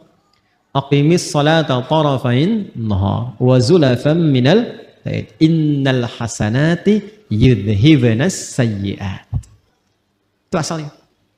Quran surah 11 ayat 114. Tunaikanlah salat di kedua sisi siang itu. Kemudian juga ke malamnya. Maksudnya 5 waktu. Nanti ini disinggung, ini bahasanya tinggi. Nanti yang seperti ini banyak, seperti di Al-Isra ayat 78. Aqimis salata liduluki syamsi ila ghasaqil laili wa qur'anan fajr. Lalu yang menarik ini, innal hasanati yudhhibnas sayyi'at. Semua salat yang dikerjakan itu disifati langsung oleh Allah dalam Al-Qur'an dengan nama hasanah. Innal hasanati yudhhibnas sayyi'at. Orang-orang yang mampu salat dengan benar itu akan melahirkan hasanah dan langsung menggugurkan kesalahan-kesalahannya. Jadi ayat ini sekaligus membebaskan si pelaku maksiat tadi, ya kan? Dalam ancaman hukuman itu langsung pembebasannya turun wahyu dari Allah. Dan diampuni sama Allah. Makanya ketika selesai sholat, Nabi tidak menghukum. Karena selesai masalahnya dengan taubatnya itu. Ya, selesai masalahnya. Makanya kalau ada persoalan, jangan semua masalah itu di broadcast. Dibikin status.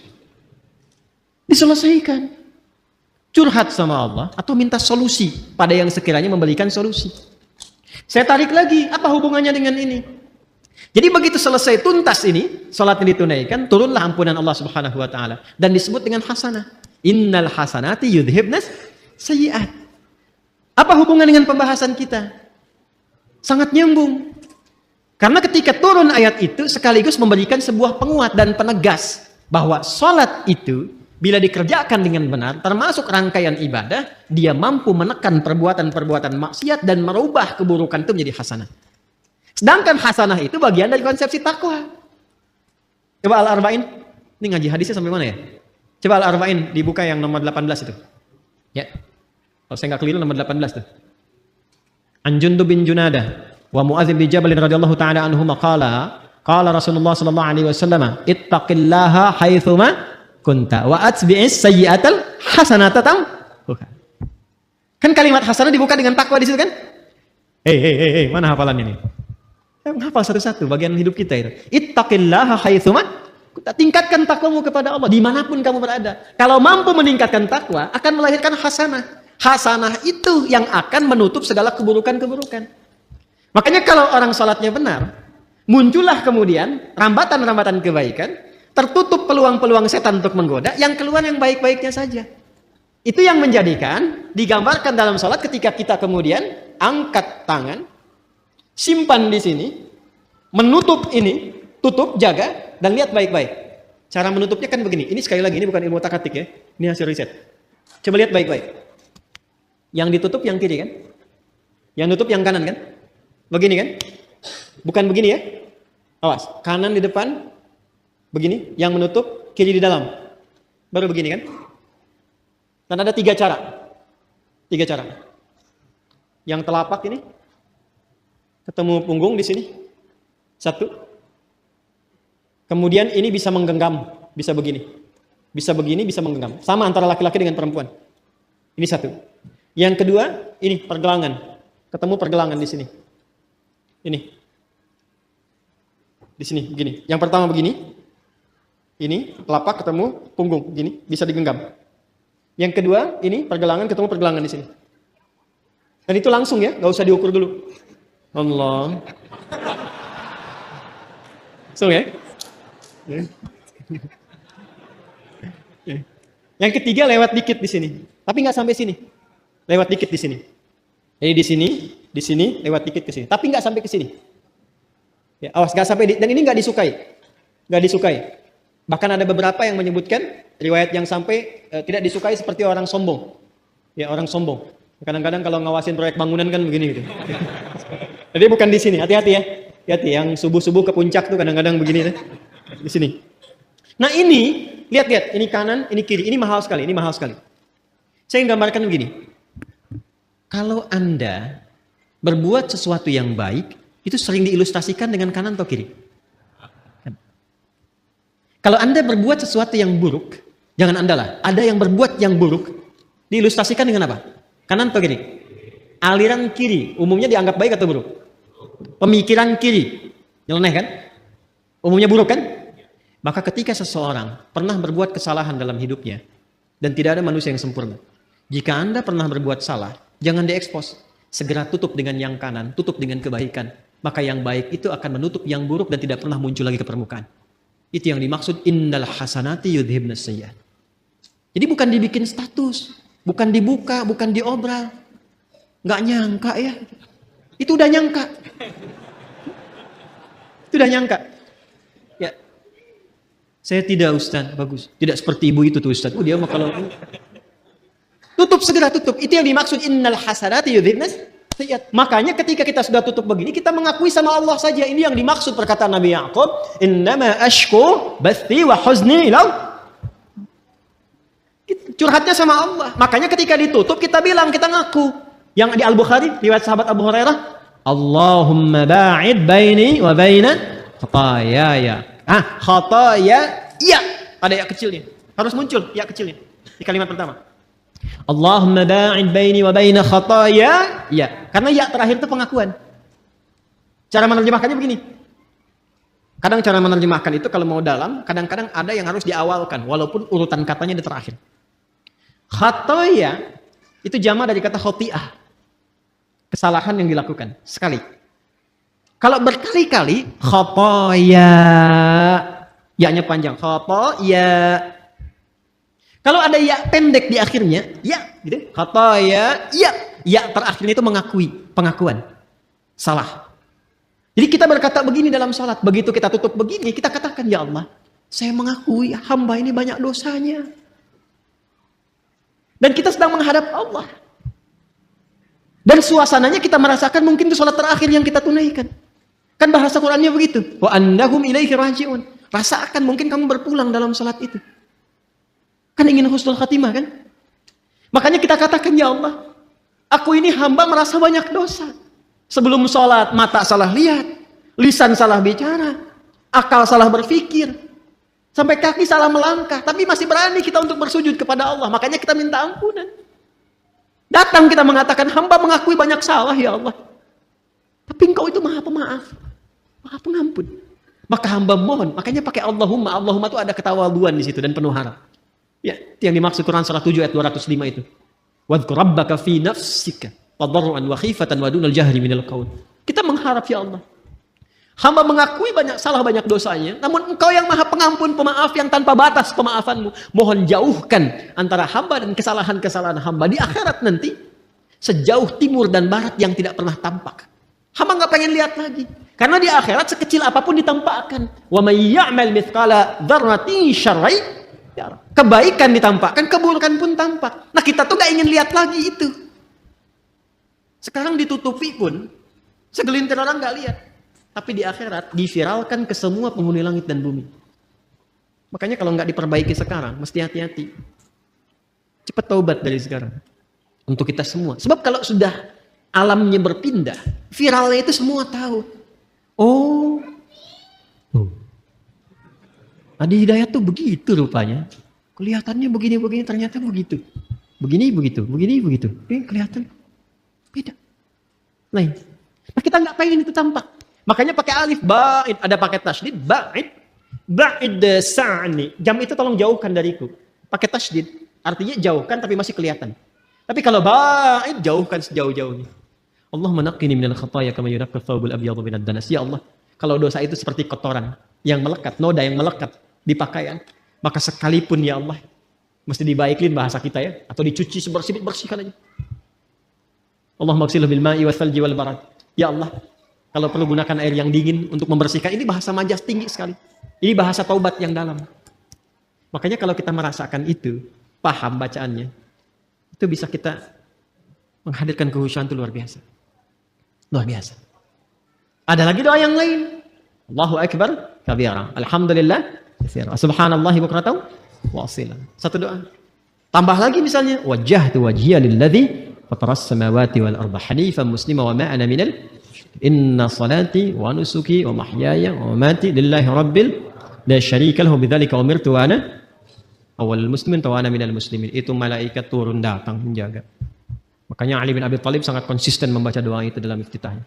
Itu tinggi nilainya. Ya Allah, saya pasrah dalam sholat ini kepada pencipta penguasa langit dan bumi. Ya Allah, saya sholat selama ini. Saya ibadah selama ini. Saya hidup pun ya Allah. Atau engkau wafatkan aku saat sholat ini. Aku pasrah. Lillahi Rabbil Alamin. La syarikalah, aku berikrar gak akan pernah musyrik kepadamu ya Allah. Dan mohon saksikan, wa ana minal muslimin, wa ana awalul muslimin, sejak saat ini saya sholat, saya akan lebih tunduk patuh pada semua ketentuanmu. Makanya kalau baca doa iftitah yang wajah tuh habis sholat berbuat maksiat, wah itu saya nggak bisa lukiskan. Ada hal yang tidak tepat yang dilakukan. Nah ini yang dimaksudkan itu. Ini yang tadi saya katakan, untuk menjaga takwa supaya muncul, supaya kuat, maka ibadah itu perbanyak. Di antaranya sholat, makanya sholatnya tingkatkan. Yang 5 itu standar, yang pokok itu. Tambah, semua menu sholat keluarkan. Dan rasakan perbedaannya. Rasakan perbedaannya. Rasakan bedanya, bedakan rasanya, dan pasti akan terasa bedanya. Menunya, keluarkan menunya. Apa saja sholat sunnahnya.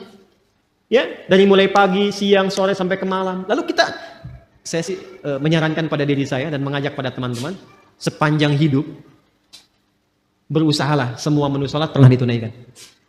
Ya, berusahalah. Rinci dulu. Minimal walaupun cuma sekali misalnya yang sunnah. Ketika dihisab di hari kiamat, alhamdulillah rapat kita bagus. Semua jenis sholat pernah kita kerjakan. Ya, sholat jenazah pernah? Halo, kenapa begini? Jenazah pernah?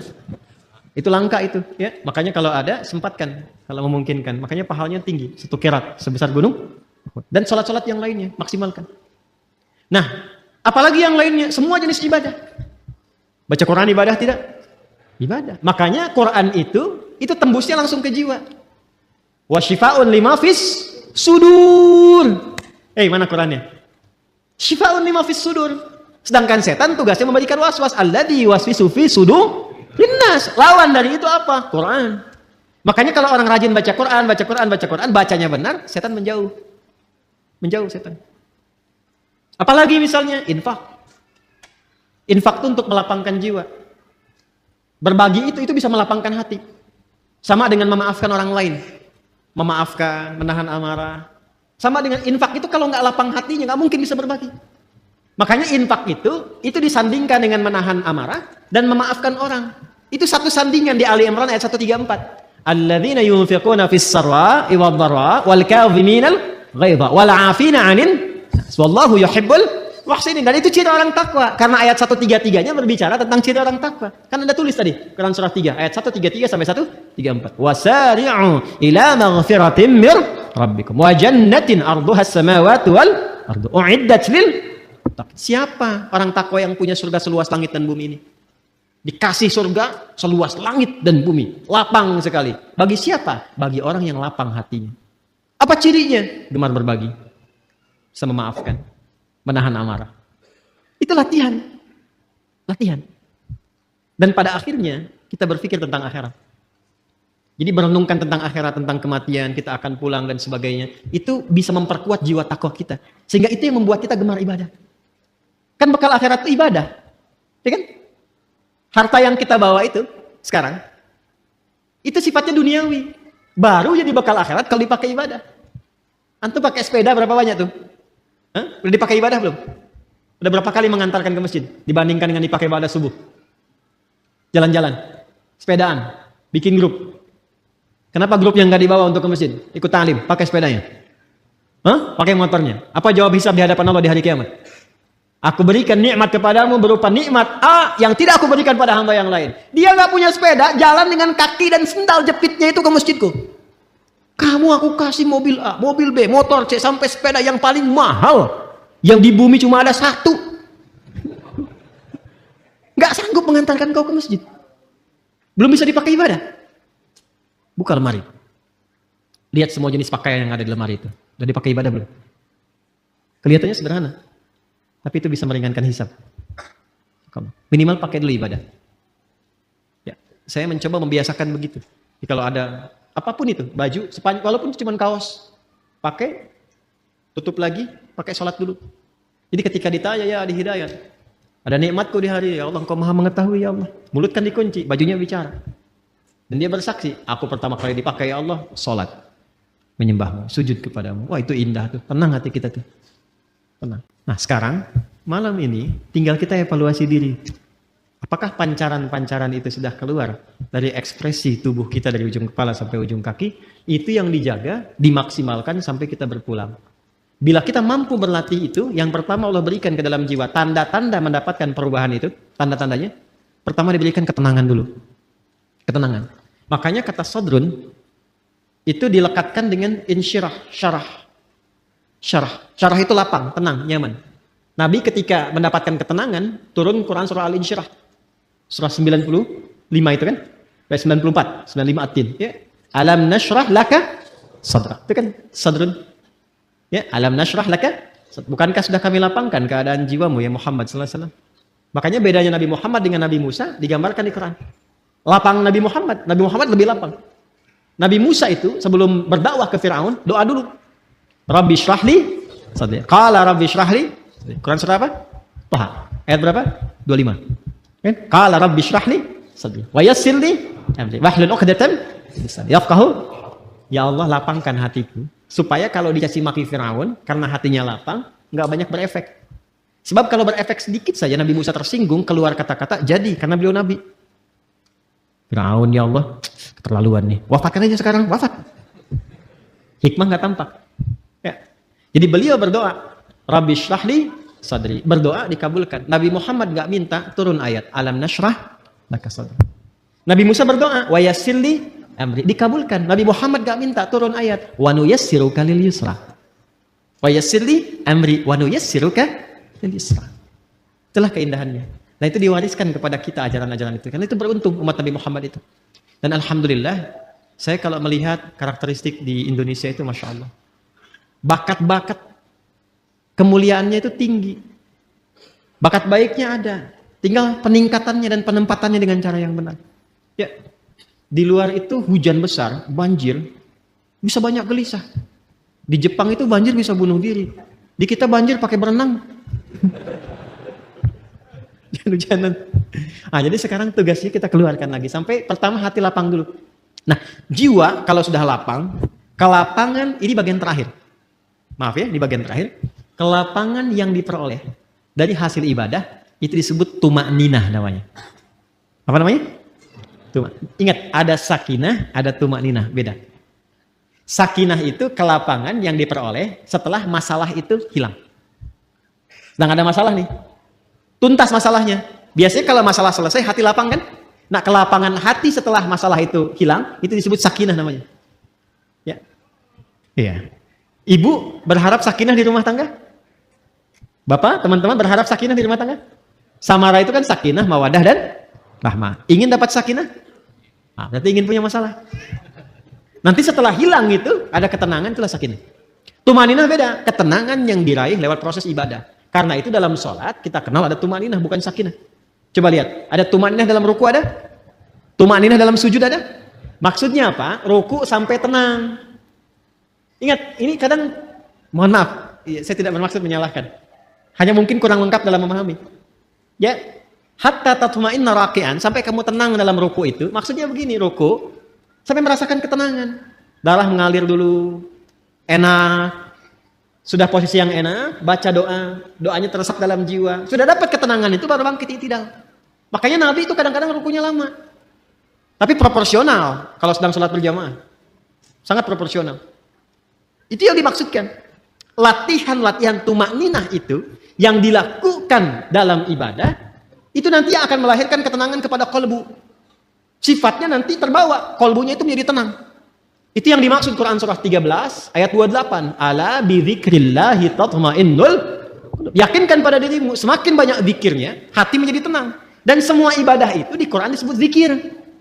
Salat disebut zikir, Quran surah ke-20 ayat 14. Wa aqimis sholata lidzikri.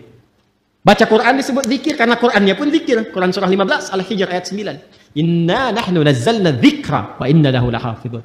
Menghafal Quran disebut zikir. 4 kali disebutkan. Quran surah 54 ayat 17, 22, 32, 40. Walaqad yassarnal Qur'ana lidzikri fahal min mudzakir. Berdoa disebut zikir. Makanya kalau kita sedang berdoa, hati cenderung lebih tenang. Punya masalah, terus kita berdoa. Bukankah setidaknya ada ketenangan dalam jiwa? Karena itu doa disebut zikir. Quran surah 7 ayat 205. Wadhkur rabbaka fi nafsika. Ya, tadarruan wa khifatan wa dunal jahri minal qaul. Ba'da salat kita zikir kan? Subhanallah, alhamdulillah, Allahu akbar, sampai tenang itu. Ya kan? Itu ada di Quran surah 4 ayat 103. Fa idza qadaitumus salata fadhkurullaha qiyaman wa qu'udan wa 'ala junubikum. Itu zikir. Apa manfaat zikir? Ala bi dzikrillah tatmainnul qulub. Kolbunya menjadi tenang. Ketika kolbu tenang, nafas ikut tenang. Karena nafas itu ada dalam kolbu. Maka sifat nafasnya akan berubah. Latihannya tumakninah. Ketika sering tumakninah, maka sifat tumakninah akan melekat kepada nafas. Maka berubahlah sifat nafas menjadi mutmainnah. Kalau ini dijaga sampai meninggal, sampai pulang, itu panggilannya tinggi di sisi Allah. Dihargai betul kita. Dan dipanggil ketenangan jiwa itu. Maka turunlah Quran surah ke-89 ayat 27 sampai 30 itu. Ya ayyatuhan nafsul mutmainnah. Irji'i ila rabbiki radiyatan mardiyah. Fadkhuli fi ibadi wadkhuli jannati. Jannah di situ mau yang mana? Kata Allah, jadi bagian hambaku masuk surgaku. Nah, surga yang kita harapkan itu, yang dipanggil oleh Allah, ditampakkan kan di hari kiamat tuh, bukan sekedar hari kiamat, saat sakaratul maut itu ada yang ditampakkan oleh Allah. Makanya Sayyidah Asyah radhiyallahu taala anha, ya kan, rahimahullah, istrinya Firaun, itu kan di akhir sakaratul mautnya, saat beliau diancam siksa oleh Firaun itu, apa yang terjadi dan diabadikan di Quran kan? Rabbi ibnili, mana Qurannya? Baitan indaka fil jannah wa najjini min fir'aun wa amalihi. Ya Allah, bangunkan aku satu rumah di surga. Kan? Ya Allah, aku ridha, aku berislam di tengah-tengah banyak ancaman dan hukuman bahkan siksaan sekarang. Aku ridha ya Allah. Aku ridha, aku menerima semua itu sepanjang itu adalah bagian dari ketentuan. Mohon dengan segala ketulusan dan keridhaan perjuangan ini, berikan aku satu rumah di surga. Ditampakkan langsung. Makanya ketika ditampakkan senyum, riwayatnya kan begitu. Ya, riwayatnya kan begitu. Coba lihat di kitab Al-Bidayah wa Nihayah itu. Jilid yang kedua. Ada 21 jilid yang kedua. Itu kisahnya Nabi Musa dan turunannya. Itu senyum. Makanya ketika senyum itu diperlihatkan itu. Ketika senyum, komen Firaun. Kita langsung dislike. Apa komennya? Ih, perempuan mau disiksa kok senyum. Firaun nggak tahu apa yang dia lihat pada saat itu. Maka ditampakkanlah kenikmatannya, tenang, senyum. Ketenangan itu yang menjadikan pulangnya tak terasa. Seperti rambut yang ditarik dari adonan yang sangat lembut itu. Halus. Ya kan?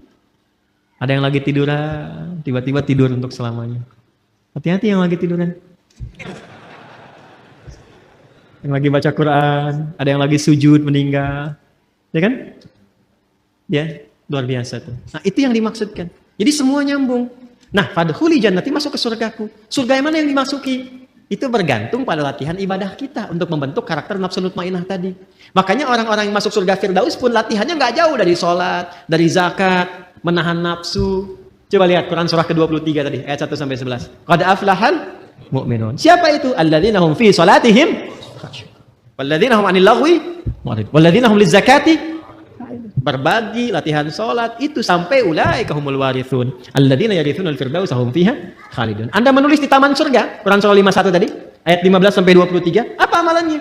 Innal muttaqina fi jannatin wa 'uyun akhidina ma atahum rabbuhum innahum kanu qabla dzalika muhsinin. Apa amalannya? Kanu qalila minal laili ma yahja'un. Salat, wa bil ashari hum yastaghfirun, dzikir, wa fi amwalihim haqqul lis-sa'ili wal mahrum, berbagi. Itu enggak jauh. Makanya hidup tuh itu aja yang dikeluarkan.